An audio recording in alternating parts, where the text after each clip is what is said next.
Hey guys, it's Kevin again. This is my review for Eye Candy, Season 1, Episode 3, HBTU. And I was planning on watching this last night. For whatever reason, I didn't watch it last night. Also, guys, I had a day off from school day because I had a snow day because of, the blizzard warnings and things like that.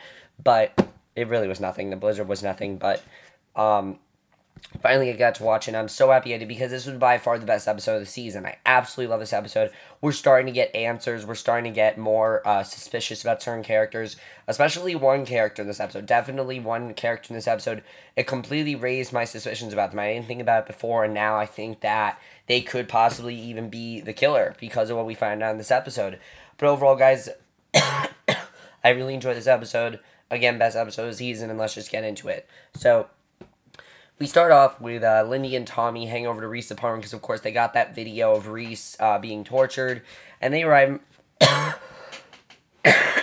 Sorry, guys, I got a cold going on. They find a baby mobile made out of human teeth and also a creepy mannequin. So Lindy feels guilty that the killer killed Reese, but they run the DNA on the teeth and learn that they belong to a woman, and they don't know who it is. But of course, Lindy's kind of happy because she feels that, Reese may still be alive, and now they just have to find him because, they think that he's alive, and now they have to do is find him. So they find a match in the DNA base. There was a toothless woman found and labeled as a Jane Doe years ago, and that woman is Julia Becker. Well, of course, as I said, that name will come back into play, and it did in this episode. All the kills we've seen came back into play in this episode, which I really like seeing because we finally understood why we saw this. Basically, Tommy shows Lindy a picture of the Jane Doe, and she recognized that is Julia Becker. Apparently, Julia's parents contacted Lindy for help when they reported Julia missing. The police wouldn't look for her. And Tommy's baffled because there are no missing person reports in the database for her. We know why, because she was buried under that playground, under that under the courtyard or whatever. So the killer, as I said, is a genius, so he knows what he's doing. And then this next scene got me very suspicious about one character. At work, Connor's boss is talking to him, and his boss sounds like the killer. His boss, literally, what we've heard of the killer so far, his boss sounds like the killer. I kind of feel like Connor's boss is the killer because he's lecturing him about his latest fluff piece that he wrote for the site, and he promises him that he's working on something huge that's going to blow his mind, and then text Sophia. And meanwhile, Lindy and Tommy, probably this last in the episode, they pay Julia's mother a visit. She insists that she fill out a missing persons report. She hasn't seen her daughter in weeks, and unfortunately, Tommy has to tell Julia Becker's mother that her daughter is dead, and she breaks down, and obviously she's crying. She's so upset about this. She never thought she'd have to lose her daughter. Obviously, she's pretty broken by that, so you gotta feel bad for her. I mean, she's lost her daughter and everything. I really felt bad for her. So Lindy heads home, climbs in the shower. She gets out, hears a noise. It's just her roommate, Sophia. She tells Lindy that she's crushing on the detective because there's a detective now sitting outside their house, and Sophia's kind of flirting with him a bit. She has a crush on him, and he's guarding their house, and Sophia says she is nervous about the creep stalking Lindy and thinks that they should get out of town, possibly, even, leave town, and I could see why she should say that, but the thing is, if this is a smart killer, then the killer's not going to leave them, because we can tell the killer is very smart, and because the killer's so smart, they're probably not going to leave her, even if she leaves town. It's like A, basically. If the girls in Pretty Little Liars try to leave A, the A follows them. So I feel like the killer would do the same thing. So Sophia says she's nervous. Basically, Lindy reassures her that the NYPD's on it and they will be safe since they aren't running away together. Lindy agrees to have a Chinese date later that weekend. So Lindy finds a white, unlabeled envelope in her mailbox. She opens it and finds a photo of it inside of her and Sarah. And this is where the episode kind of takes a turn that I really enjoyed. Now, it's been photoshopped to make Sarah's clothes look bloody, but they're not bloody. She gives the photo to Tommy, and he begins running it through his database. And Lindy explains the photo was taken on Sarah's birthday a few weeks before she disappeared. And I like seeing this because they didn't really bring up Sarah in the last episode. They focused more on Ben. And I like seeing that because why is Lindy doing all this? Why is she a hacker? Because she's trying to find her sister's killer, or her sister's kidnapper. That's really what it's all about. she's trying to find Sarah's kidnapper, and I like seeing that we got back to that in this episode. So the detective wants to know why the bracelet that Sarah was wearing. Also, Tommy suspects something. He suspects that there are 3 other murders involved in that picture. Because when he takes a picture apart, when he takes Lindy and Sarah's face out of it, there are 3 other pictures, and they look like graphic murders. So he has to figure out what's going on there. So the detective talks to Lindy about why the bracelet that Sarah was wearing in the original picture is missing, because they don't know where it is. And Lindy explains that she got it for her sister as a birthday present, then she lost it. So before the detective leaves, she warns Lindy not to talk to Jake because he is still a suspect, even though Lindy, she knows that Lindy's probably going to talk to him. And I think that's good that she doesn't talk to him because, he is very suspicious right now. He's very creepy as well. He keeps asking her for things, and you can clearly tell that there's something off about Jake. So basically, she doesn't want him to talk to Jake because he's still a suspect, and Lindy agrees to that. So Tommy gets a match in the photo database. The person that sent them to her used pictures from 3 different crime scenes of 2 men and 1 woman. And that made me think something. Connor is gay, as we know. He likes men. He could also like women, though. He could be bisexual. And this episode made me think that Connor is the killer. It really did, because think about it. Connor, we've seen him like men, but we haven't seen him not say that he doesn't like women or something. We haven't seen him say that he's not bisexual. We haven't heard him say that. So he could be bisexual, and it could be a very possible thing. So I definitely feel like Connor is the killer at this point. But the 3 people have one thing in common. They are all on the dating website, which means the serial killer, as I said, was dating men and women. So I thought that was a very good twist, which I really enjoyed, and it really made me think about Connor. So Sophia heads out with Connor, and he prods her for information on the case, and you can tell that, this scene right here, I'm like, okay, I'm watching Connor very carefully now, which I like watching on this, which I like seeing about the show, because now it makes you watch characters more carefully. And from this episode, oh yeah, totally he could be the killer. What he does, just the way Connor acts, totally I think he could be the killer. Lindy and the NYPD are working on Sophia. Basically, he wants information on the case that they are working on. And Lindy and the NYPD, so I'm getting a Skype call. Hang on one second, guys. Basically, she writes down a notepad that they found teeth because she can't tell anyone about it, which was a very big scene to see that she couldn't really tell anyone about it. So Jake calls Lindy and leaves her a voicemail telling her to give him a call, but she ignores his message, of course, because, the detective said to ignore anything he says to her because he is a suspect right now, and I can understand that, but, at this point they feel he's a suspect. So the next day at work, George shows Lindy an article online that Connor wrote, and the serial killer with detailed information about the teeth that they found. So Lindy's pretty furious when she learns that Connor posted this, because, of course, Connor posted the story on the website, and that just made me think, okay, Connor's the killer. Connor is the killer, without a doubt. She heads to his kickboxing class and confronts him, but Amish, the owner of the site, jumps to the defense, says that he isn't the one that did it. He told him to put the story up, and he's not taking it down. Amish is probably the killer. I really feel that Amish is the killer because of how he acted around Lindy, how creepy he was around Lindy, and I could definitely see that Amish is the killer. And I want Amish to be the killer because I think it'd be a very good twist. We don't know too much about his character. We don't know anything about his background or anything. We don't know anything about Connor's background, though, either. So I really feel like Amish and Connor are working together, and they're both killers. I really do. Because some of what the killer is doing seems kind of impossible for the killer to just go around murdering people. So what I personally think is that the killer is a group of people. I really do.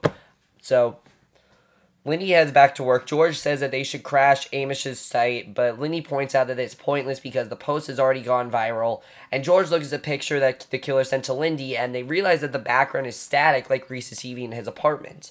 And I really like seeing this because we haven't seen a lot of George in the show so far. It's been, Lindy asks George for this. He gives this to her, and he helps her somehow. But we actually see George play a bigger role in this episode, which I really enjoyed seeing. So Lindy and George rush to Reese's apartment. They turn on his TV. They go through his DVR, and they see this acronym called MIPER FICO. MIPER FICO, something like that. And Lindy realizes that the killer mutilates, and I was right about this. I thought that there was something about this, and I was right. The killer mutilates each of his victims based on their imperfections. Think about it. Julia Becker did not like her teeth, so the killer cut her teeth out. This other woman didn't like her tits, so the woman cut her tits out, basically.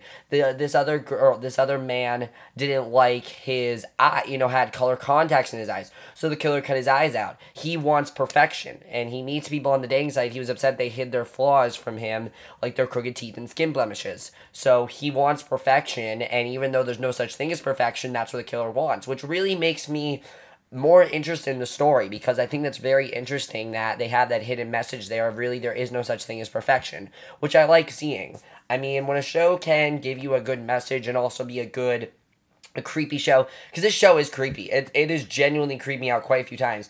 And I gotta say, some of those kills we saw, wow, that was creepy. The thing with the guy with no eyes, the thing with the kid and no fingers, because, that would be me. The one that was killed would probably be the one that bit his nails. That would be me, because I bite my nails constantly. That killer would totally, that person that was killed, that'd totally be me, because I bite my nails all the time. So I thought that was a very interesting twist. I really enjoyed seeing that, and I thought that was very, very well done, because I really like this hidden message. It makes us care more about this story. So Jake goes to the police station, files a report because someone put spyware on his cell phone. Tommy realized that it was Lindy, rushes to her house to warn her that Jake knows she was on to him, and obviously they think Jake's the killer right now, so they are thinking, Jake's the killer, you can't trust him. But for me, I'm like, I feel like that seems too simple. I don't think James is the killer. I don't think Jake is the killer. And I'll talk about why. Tommy and Lindy head into her apartment and are shocked that Sophia and her group of friends are throwing her a surprise party because it's actually her birthday today. And they're throwing her a birthday party. And Tommy sticks around, basically to supervise, because anyone in that room could be the killer. That's what their thing is. That anyone in that room could be the killer and anyone could be a suspect. So I like seeing that because it's very interesting. It makes us care more about the story, and I like seeing Tommy be more suspicious. I like seeing that their thing that anyone could be the killer. And he receives a phone call and learns that they found Reese's clothes, and he tells the other cop he has to go and not to let Lindy out of his sight. So Lindy's dancing with Sophia, and she looks up in a shock to see Jake making his way through the party. And Jake's there, gives her a gift, and it's a scrapbook full of takeout menus from all the good restaurants around the city. That sounds kind of desperate. I mean, Jake seems kind of desperate. So Connor shows up at the party, and Sophia doesn't want to let him in. She says that he is invited, and the detective watching the party tells him that he has to leave as well. So Connor is definitely a suspect on their radar now because, Tommy was upset with Lindy when he found out the whole Connor thing because he feels like he could have been on the radar from the beginning. And now, since they know what Connor did, they don't trust him. They don't trust him. They don't think he's a trustworthy guy, and I like seeing that. I like seeing Connor be a very suspicious suspect, and I think it's a very well done twist. I definitely really enjoy that. Jake continues to flirt with Lindy, and she asks him how she got her address and to send her flowers. And we find in this episode that Jake's not a bad guy. It was completely innocent. He found her address on the internet. He just really wanted to see her, and he's not a bad guy. And I like seeing that because I trust Jake now. I think Jake is not really the killer. I think he's someone that can be trusted. I looked up on Wikipedia if he could be the killer, and all it says is Lindy's love interest. So I really feel like Jake is a good guy. I think that Lindy should trust him. I think that Jake's a nice guy, and he just wants to be with her. He wanted to be with her. He was kind of desperate. I mean, we all do crazy things for women, okay? We have to admit that. We all do crazy things for women, and Jake was one of those people that did crazy things for a woman. So he explains it was completely innocent, and Lindy falls to the ground. Everything goes blurry, and this was by far the creepiest scene of the entire show so far. She thinks she had too much to drink. Jake rushes to get her water. There's a distraction, and the garbage can in the bathroom catches on fire. And Sophia stops the party because she has no idea what's happening to Lindy. The detective rushes to take care of it. Someone carries Lindy out of the party, and it's obviously the killer. And that was insane when that happened. So Sophia is freaking out. She's like, where's Lindy? Everyone find Lindy. Nobody seems to care, though, really. So Tommy storms into the apartment, and Lindy's missing. He learns the bloody clothes were found in the apartment of Jake's building, and he pulls his gun on him and demands to know where he took Lindy. Jake puts his hands up, swears he was going to get her water, and basically, here's what I'm thinking. They're going to think that Jake's the killer, but he did nothing wrong. Because Lindy knows that Jake did nothing wrong. He was with her the whole time, and they were just sparking up a conversation. So, really, Jake did nothing wrong. And I really feel bad if Jake ends up going to jail because he's not the killer. It's clear he's not the killer. It's clear that he's just very interested in Lindy and wants to be with her. That's really what it is. Also, Lindy didn't really want to go to this party, and I like seeing Lindy grieve over Ben. There's a part where Lindy says, I wish he was here, and Tommy says that he misses Ben too, and I like seeing that because, I mean, you really cared about Ben's character. I cared about Ben's character.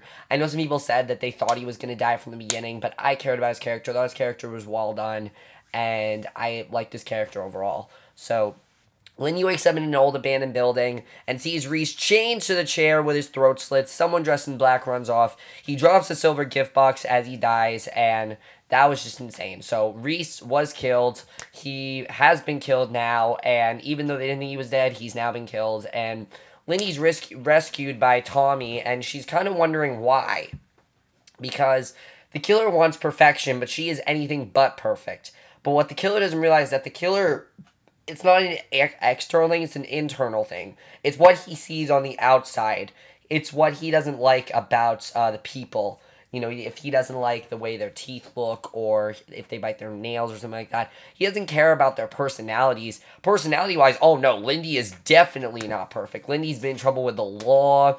I mean, so much has happened to Lindy. She's definitely not perfect. So I definitely agree with Lindy saying there. But the killer doesn't think of perfect as that. He thinks of perfect as the outside, pretty much. So I like seeing that scene a lot because it's really sick what he's doing, but it's a very well done scene. So Lindy is rescued. She opens the box and realizes that the gift the killer gave her was the bracelet that her sister lost on her last birthday. And that makes us think that we officially know that the hacker is the same person that kidnapped or probably and most likely killed Sarah. And that's how the episode ends. And oh my god, guys, this was an amazing episode. I absolutely loved it. And let me talk about reasons why I think Connor could be the killer. First of all, everyone is on to him now. And, again, we don't know too much about his background or anything, and he definitely could be bisexual. Just the things that they talk about and the way Connor talks as well. He's very creepy when he talks. He's like, oh, hi, I'm Connor. Like, he's very creepy when he talks. So I definitely feel like Connor could be the killer. I don't know why, I feel like he is. Or the killer could be a group of people. As I said, I kind of feel like the killer could be a group of different people because it seems kind of impossible what the killer's doing. We officially now know that the killer is the same person that killed Sarah. Do you trust Jake? I pretty much trust Jake. I think Jake is a trustworthy guy. I don't think Jake really did anything wrong. I think Jake just wanted to get closer to Lindy. That's what he wanted to do. That's what his initial plan was. He wanted to get closer to Lindy. He wanted to find out more about her, and that's really all he wanted to do, is just get closer to her. Now, as far as Sophia and Lindy leaving town, I think that's up in the air. I think that could possibly be happening, but the thing is, that's not going to get them anywhere, because the killer's probably just going to follow them. Lindy definitely now needs to find out more about Sarah's killer and focus more on that, because I definitely feel like now Sarah was killed. I don't think she was just kidnapped. I think she was killed, because if the killer found her bracelet, I think it's basically saying, yeah, your sister's dead. Let's talk about the whole thing with the imperfection thing. I don't know who's going to get killed next, but I'm trying to think of someone who's not perfect, and I can't really think of anyone. But I do know that pretty much everyone is in danger now, because, you know, Sophia's probably in danger. I mean, George is probably in danger, because if Connor's the killer, then things are going to get crazy. And then the more it's gonna be interesting to see what happens next, because whatever happens next is gonna really make me decide if Connor's the killer or not, because I don't know if Connor's the killer yet. I'm assuming that Connor's the killer, but I'm not gonna say anything yet because I think he's the killer.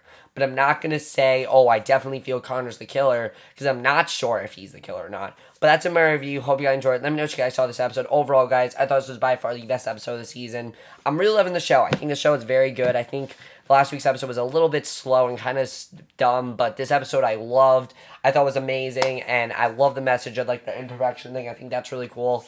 But I'll see you guys in my next video, which will probably be for either a movie review or for my review of tonight's episode of Pretty Little Liars. So I'll see you guys for that. Okay, bye.